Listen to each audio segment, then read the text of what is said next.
sopir yang mengklaim si petugas SPBU melakukan pungutan liar atau pungli kepada setiap pengemudi truk yang mengantri di sana. Pasalnya, sopir truk perekam video itu mengaku dimintai uang Rp15.000 untuk pengisian bahan bakar minyak jenis solar. Video tersebut diunggahan akun Instagram @majeliskopi08 dengan keterangan cekcok antara petugas SPBU dengan sopir truk yang mengaku dimintai Rp15.000 saat isi solar. Video yang diambil di SPBU itu memperlihatkan sosok petugas wanita yang mati-matian membantah tuduhan seorang sopir truk.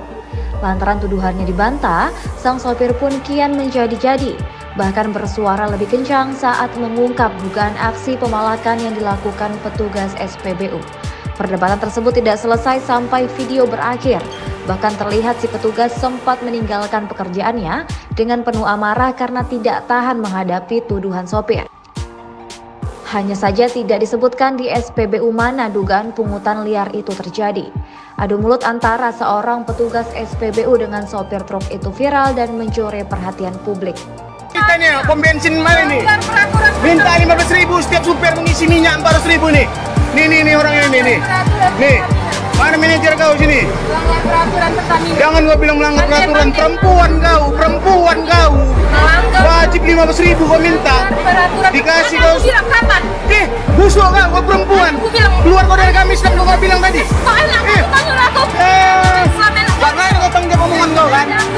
Makanya kau, mana manajer kau? Biar aku jumpai sini. Jangan kau pikir aku nggak tahu. Itu yang tidak diperbolehkan. Kau bukan sok paten, kau pikir aku orang mana? Hah? Aku orang gonting bertau kau. Tahu ya sifat kau. Nah ini nih wanita ini ya. Mobil truk mau ngisi wajib minta 15.000. Terima kasih sudah nonton.